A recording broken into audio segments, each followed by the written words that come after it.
وہ چھیڑ رہا تھا بھی کیا کہتے ہیں. شاہ جی نے پھر بڑا خوبصورت جواب دیا. پہلے شاہ جی نے بریلوی عالم سے کہا, ابو الاسناد بیٹھے تھے لاہور کے, دو جی جواب. انہوں نے وہی جواب دیا کہ ماں باپ آپس میں لڑ پڑیں تو فرما بردار اولاد جو ہے اس کا حق نہیں ہے کہ وہ اس میں ٹانگ اڑاتی رہے کہ باپ سچا ہے یا ماں سے. جسٹس کیانی نے کہا یہ کوئی بات. شاہ جی نے فرمایا جسٹس میں ہوتا نا جنگ ہونے بھی نہ دیتا, میں ہوتا نا جنگ ہونے بھی نہ دیتا. اس نے کہا شاہ جی بڑے بڑے صحابہ تھے, جنگ تو ہو گئی, آپ کیسے روکتے؟ اب شاہ جی کے روکنے کا ذرا انداز دیکھیے. شاہ جی کہتے ہیں میں اپنے باپ کا بازو پکڑ لیتا اور باپ کا بازو پکڑ کے میں کہتا فاتح خیبر جیسے بہادروں کا کام نہیں ہوتا عورتوں سے لڑنا. کیسا جملہ ہے. حضرت علی کی بھی تعریف ہو رہی. فاتح خیبر جیسے بہادروں کا کام نہیں ہوتا عورتوں سے لڑنا, اور اگر وہ پھر بھی نہ رکتے نا تو میں کہتا فرما بردار بیٹوں کا کام نہیں ہوتا ماؤں سے لڑنا. تو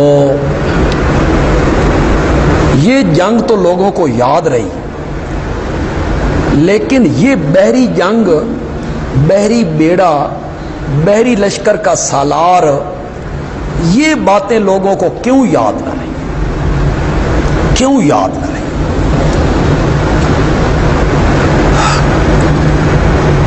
آپ میری بات پہ یقین کریں, میں نے بڑے بڑے علماء کی تقریریں سنی. حضرت سید عنایت اللہ شاہ بخاری, شیخ القرآن مولانا غلام اللہ خان رحمۃ اللہ علیہ, مولانا مفتی محمود رحمۃ اللہ علیہ, مولانا غلام غوث ہزاروی, مولانا سید نور الحسن شاہ بخاری, مولانا عبدالستار توسوی, مولانا دوست محمد قریشی, مولانا قائم الدین, مولانا محمد علی جلندری, مولانا لال حسین اختر, مولانا لقمان علی پوری, مولانا قاری اجمل لاہور کے تھے, مولانا احتشام اللہ تھانوی, کتنے میں گن سکتا ہوں. میں نے ان سب کی تقریریں سنی, لیکن اگر میں حلف اٹھاؤں تو شاید حانس نہ ہوں کہ میں نے ان کی زبان سے معاویہ کی تعریف تو اپنی جگہ پہ رہ گئی, نام بھی کبھی نہیں سنا تھا. ایسا پروپیگنڈا تھا کہ معاویہ کی طرف توجہ ہی کسی کی نہیں تھی, نام بھی کوئی نہیں لیتا تھا. میں نے سن 1980 میں یہاں معاویہ کانفرنس کروائی تھی. اس کی پاداش میں جو کچھ مجھے بھگتنا پڑا وہ آج سے 3-4 سال پہلے تک میں نے بھگتا ہے. مجھے ضلع بدر کر دیا گیا, مجھے شہر سے 1 مہینے کے لیے نکال دیا گیا, لیکن وہ کانفرنس ہوئی, اس میں بڑے لوگ شریک ہوئے, ہم نے ایک جنگ لڑی. اب انشاءاللہ آپ دیکھیں گے کہ کچھ مدت کے بعد انشاءاللہ ڈی سی, اے سی, مجسٹریٹ, جج, ڈی ایس پی, تھانے کے انسپکٹر, انشاءاللہ ابو بکر و معاویہ کے نام کی تختیاں لگی ہوئی ہوں گی انشاءاللہ. اب بدل گیا ہے ماحول, تختیاں لگے گی. اس جج کا نام ہوگا ابو بکر, اس ڈی ایس پی کا نام ہوگا معاویہ. اب یہ حالات بدلے. دیوبند سے جس آدمی نے الیکشن جیتا ہے ہندوستان میں وہ مسلمان ہے, اور 38 سال کے بعد کوئی مسلمان جیتا ہے وہاں سے, دیوبند کے ایریے سے, اس حلقے سے. اس کا نام ہے علی معاویہ. اس دفعہ اس پارلیمنٹ کا جو ممبر بنا ہے اس کا نام کیا ہے؟ حالی معاویہ. تو اس طرح آئیں گے انشاءاللہ. یہ تھوڑی سی تحریک پیدا کرنی ہے لوگوں میں کہ بچوں کے نام رکھیں حسنین معاویہ، حسن معاویہ، حسین معاویہ، حیدر معاویہ، فاروق معاویہ، تاکہ وہ لوگوں کے جو جمود ہے وہ ختم ہو لوگوں کے ذہنوں سے. بہت جمود ہے. میں نے وہ کانفرنس کروائی تو میرے اپنے علماء مخالف ہو گئے. جو شہر کے ہمارے ساتھی تھے وہ کہنے لگے تسی خلافت راشدہ نہ رکھ لینا سی. خلافت راشدہ کانفرنس معاویہ ضرور رکھنا تھا. یہ حالات تھے کہ معاویہ نام سے آپ کانفرنس کیوں کر رہے ہیں؟ ہمارے اپنے بندے ہمیں کہہ رہے ہیں. لیکن اب تو حضرت معاویہ پہ اتنا کام ہوا، اتنا کام ہوا، اتنی کتابیں لکھی گئیں. ہمارے مولانا پروفیسر طاہر علی الہاشمی حویلیاں کے حضرت معاویہ کی سیرت پر اتنی خوبصورت کتاب لکھی، مزہ ہی آ گیا. میں حویلیاں میں ان کی مسجد میں 4-5 تقریریں کر کے آیا ہوں، بلکہ 4-5 تقریروں سے بھی زیادہ میں نے تقریریں کی ہوں گی. جتنے اعتراض، یہ بڑی کمال ہے ان کی قاضی صاحب کی. اللہ ان کی عمر میں برکت عطا فرمائے، اللہ انہیں صحت کے ساتھ لمبی زندگی دے. جتنے اعتراض حضرت معاویہ پہ ہوتے ہیں، وہ 100 اعتراض ہیں یا 125 اعتراض ہیں، قاضی صاحب نے ایک ایک اعتراض کا جواب دیا. ایک ایک اعتراض کا جواب. پھر عدالت میں مقدمہ لڑا ہے. وہاں ایک پیر تھا بریلوی، وہ اس معاویہ کو مسلمان نہیں سمجھتا. انہوں نے کیس کر دیا، پھر عدالت میں مقدمہ چلا. انہیں عدالتوں میں مقدمے لڑے ہیں اس بندے. تو اب حالات بدل گئے. ہم کہاں سے کس طرف چل نکلے؟ تو آپ نے پیشن گوئی کی، میری امت کا پہلا لشکر جو سمندری جنگ لڑے گا ان پر جنت کیا ہو گئی؟ واجب. تو وہ خالہ جو تھی نا آپ کی، انہوں نے کہا یا رسول اللہ دعا کرو اللہ مجھے ان میں سے کر، اللہ مجھے ان میں سے کر. آپ نے فرمایا تو ان میں سے ہو گئی. اس روایت کا جو دوسرا حصہ ہے وہ ہر کسی کے بیان کرنے کا کام نہیں ہے، وہ میں ہی کر سکتا ہوں، باقی کو نہیں کر سکتا. باقی کریں گے تو گڑبڑ کر دیں گے، کچھ غلط ہو جائے گا، لوگ متنفر ہو جائیں گے. اس کے بیان کرنے کا بھی کوئی طریقہ ہوتا ہے. پھر آپ سو گئے، پھر اٹھے تو آپ مسکرا رہے ہیں. پھر خالہ نے پوچھا، آپ نے فرمایا مجھے ایک اور لشکر دکھایا گیا. اول جیش من امتی، کیسے یغزون علی کیسرہم، کسی کے ذہن میں ہے حدیث؟ اول جیش من امتی صحیح ذہن میں نہیں آ رہی، اس لیے پڑھنا نہیں چاہتا، اس کا مفہوم بیان کروں گا.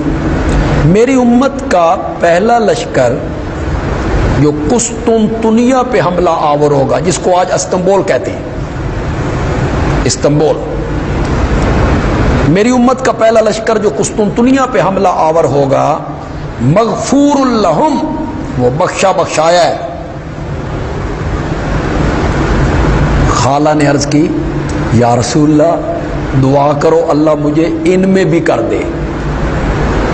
آپ نے فرمایا تو پہلے میں ہے.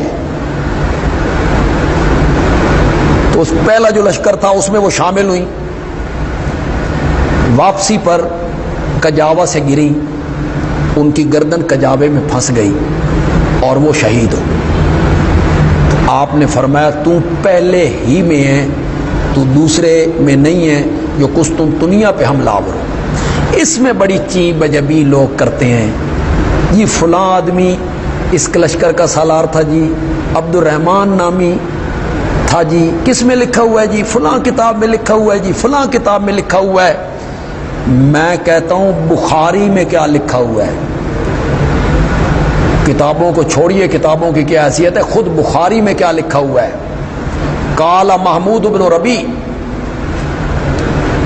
اس حدیث کو لکھنے کے بعد امام بخاری کہتے ہیں کہ اس کا جو راوی ہے محمود بن ربیع، وہ کہتا ہے کہ جب یہ قسطنطنیہ والا لشکر روانہ ہوا، علیہ یزید بن معاویہ، تو اس کا سالار کون تھا؟ یزید ابن.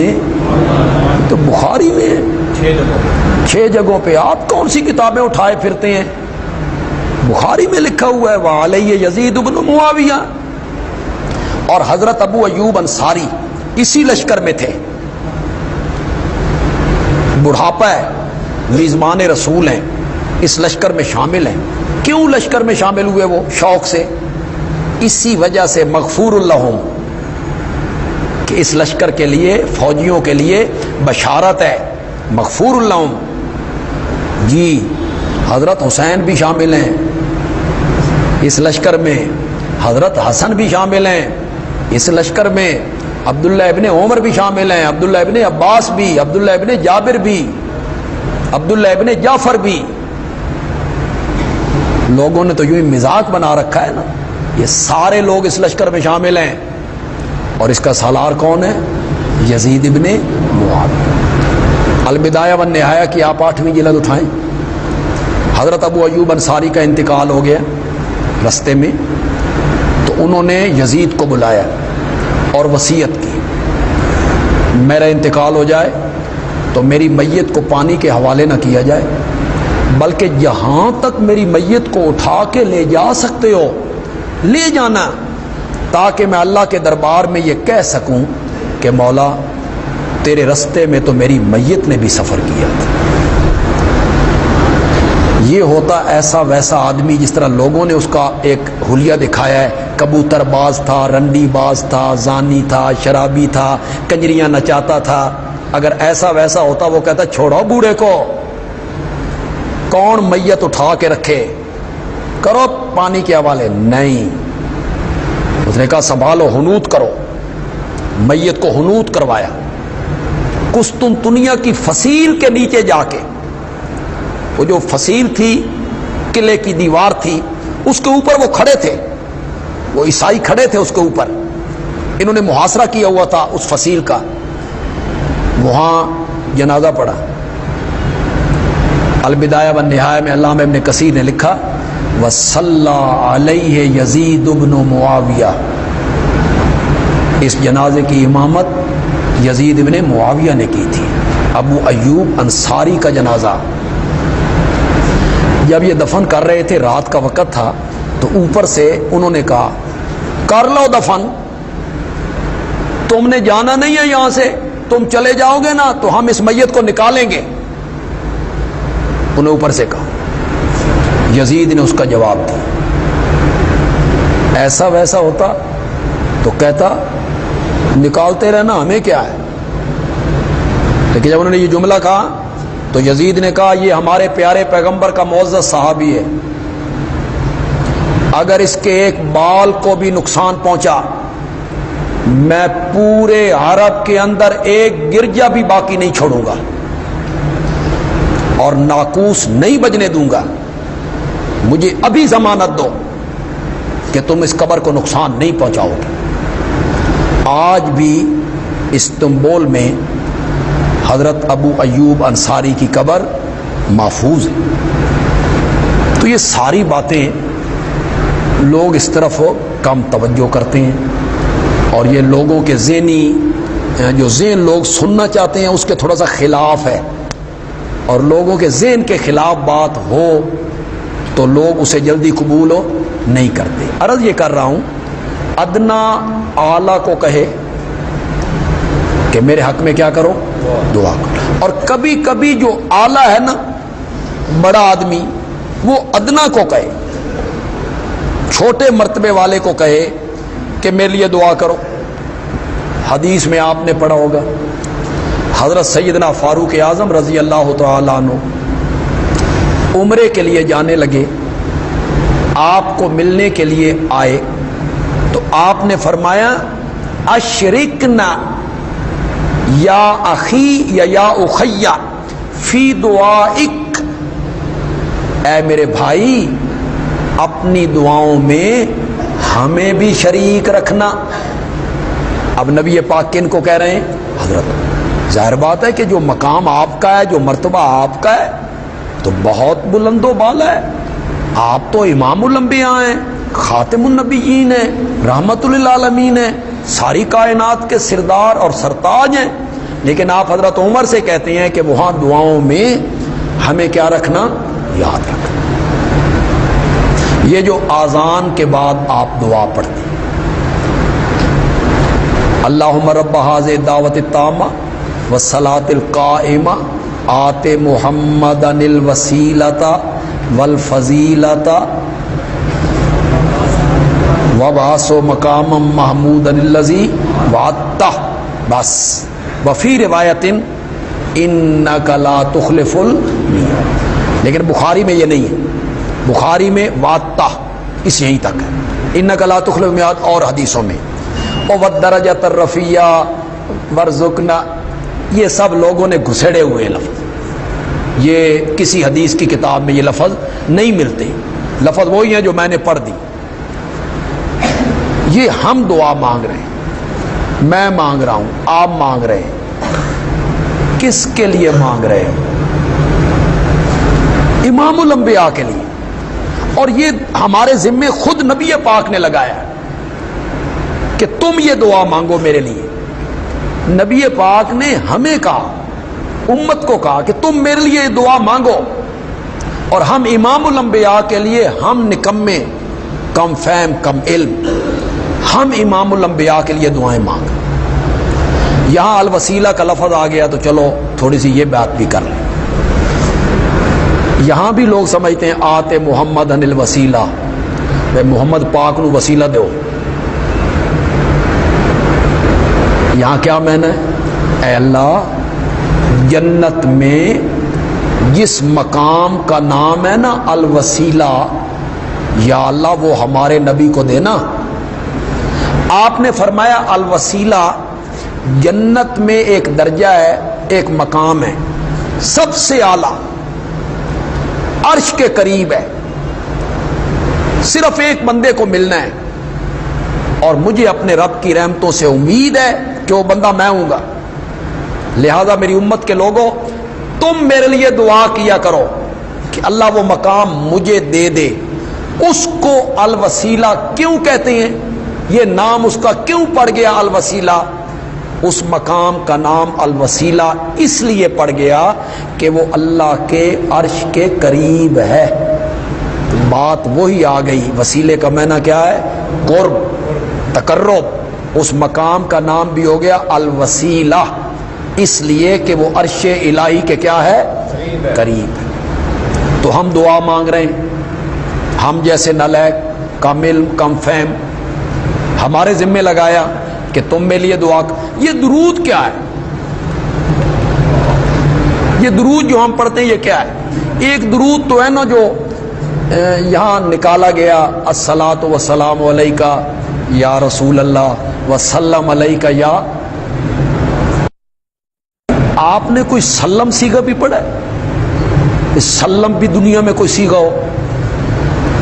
پھر سلم اگر سلامہ ہے تو یہ فعل ہے، اور پہلا جملہ الصلاۃ جملہ اسمیہ ہے، عطف کیسے آپ نے کر لیا؟ لیکن ان کو عطف کی کوئی ضرورت نہیں ہوتی، وہاں سارے کام چلتے ہیں۔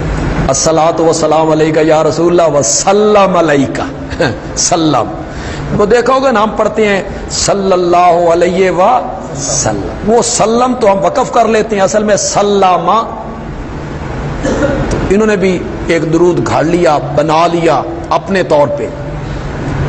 تو اصل درود جو ہے وہ جو درود ابراہیمی ہے جو ہمیں سکھایا گیا، اللہم صلی علی محمد، اے اللہ رحمتیں بھیج کس پر؟ یہ ہم دعا مانگ رہے ہیں، ہم نکمے لوگ، کمزور لوگ، کم فہم لوگ، ہم دعا مانگ رہے ہیں۔ تو یہ وسیلے کی تیسری قسم ہے، زندہ آدمی سے دعا کی کیا کرنا؟ درخواست کرنا۔ چھوٹا بڑے کو کہے اور بڑا کبھی کبھی چھوٹے کو کہے اور ان سے دعا کی درخواست کرے، اس میں کوئی اختلاف نہیں ہے، یہ جائز ہے جی۔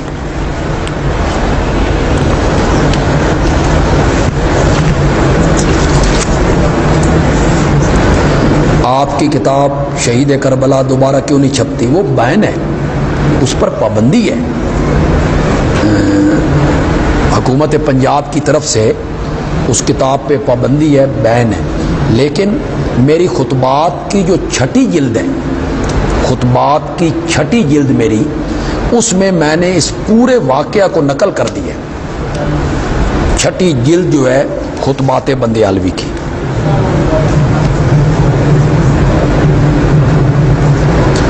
یہ کس روایت میں ہے کہ وسیلہ جنت کا مقام ہے؟ فی الحال تو میرے ذہن میں نہیں ہے کوئی روایت، لیکن حدیث کی کتابوں میں یہ آتا ہے جی۔ قائلین وسیلہ استشفاء تمام مردوں کے حیات کے قائل لوگوں کے بارے میں کیا حکم ہے؟ کیا ان کے پیچھے جو لوگ وسیلے کے قائل ہیں، توسل اور استشفاء کے قائل ہیں، ایسے لوگوں کے پیچھے نماز نہیں پڑھنی چاہیے۔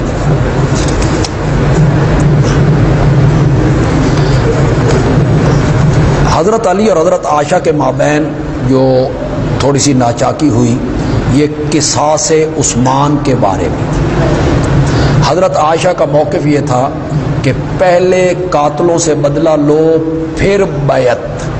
حضرت علی کا موقف یہ تھا کہ پہلے بیعت کر کے میرے ہاتھ مضبوط کرو پھر بدلہ۔ دونوں اپنی اپنی جگہ پہ مجتہد ہیں، دونوں کا اجتہاد ہے، اور ہمیں کسی نے جج نہیں بنایا کہ ہم فیصلہ کرتے پھریں کہ ان میں سے غلط کون تھا اور ان میں سے صحیح کون سا۔